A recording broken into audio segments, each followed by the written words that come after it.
सभी दर्शक का नमस्ते प्रणाम। हम नीलम धुरिया टांडा जिला अम्बेडकर नगर से स्वागत बा मंजू नीलम का संघर्ष 142 के चैनल पे।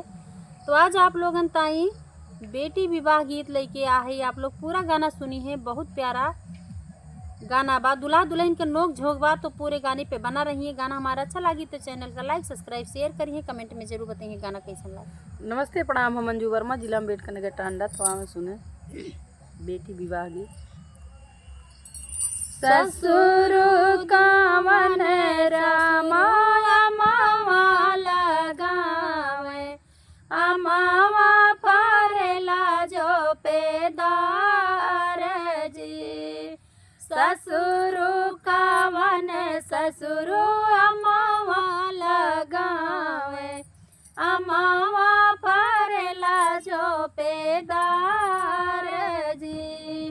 घोड़ावा चढ़ल अइले दुल्हा कवन रामा, बगिया में गइले उतार जी। घोड़ावा चढ़ल अइले दुल्हा कवन दुल्हा, बगिया में गइले उतार जी। अमावा बिनन गइली दुल्हिन कवन दे, दुल्हा जे गइले लो भाय जी। अमावा बिनन गइली दुल्हिन कवन दे, दुल्हा जे गइले लो भाय जी। छोड़ी दिहले दुल्हा घोड़े के लगमिया, धइली है दाहिन बाजी। छोड़ी दिहले दुल्हा घोड़े के लगमिया, धइली है दाहिन बाजी। छोड़ा छोड़ा दुल्हा हो मोरा दाहिन बहिया, देखी लई है पापा जी हमार जो।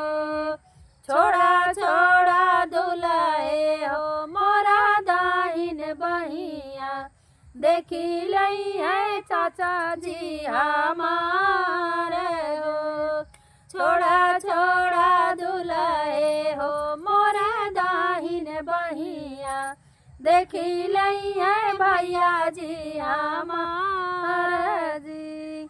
के कर हया दुल्हे नाती से पोता, कवने बहिया के भाई जी।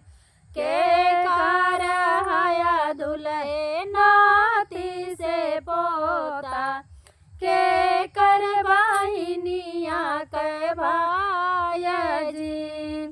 के कर हया दुल्हे बारे दुलरुआ, कवने बहिनिया के भाई जी।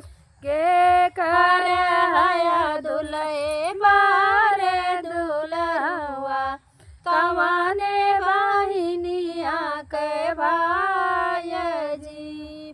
कवने करन दुल्हे बगिया में अइला, धइलिया मोरा दाहिन बाजी।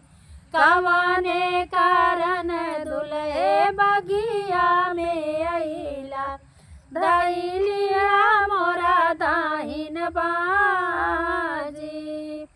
अपने जय बाबा के माती से पोतवा, अपने बहिनिया के भाई जी।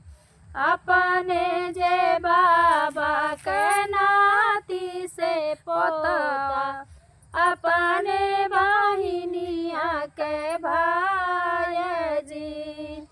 अपने जय बाबा के बारे दुलरुआ, अपने बहिनिया के भाई जी। अपने जे बापा के बारे दुलरुआ अपने बाही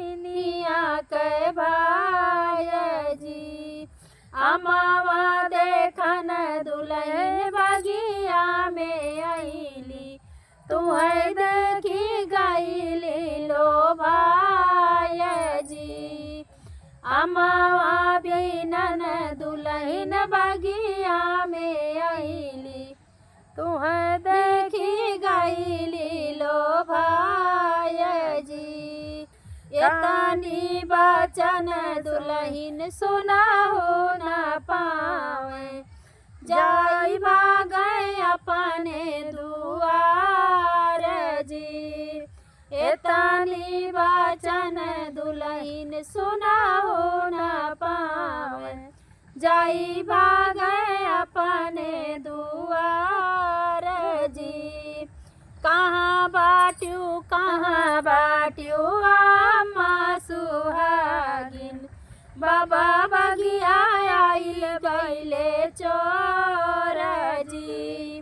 कहाँ बाट्यू चाची सुहागिन चाचा बगिया आइल गईले चोर जी। कहाँ बाट्यू भाऊजी सुहागिन भैया बगिया आई गईले चोर जी।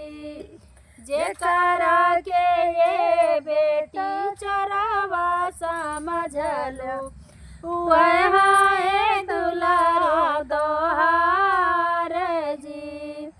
जेकरा के ये बेटी चोरवा समझ लो वह है दुला तोहार जी।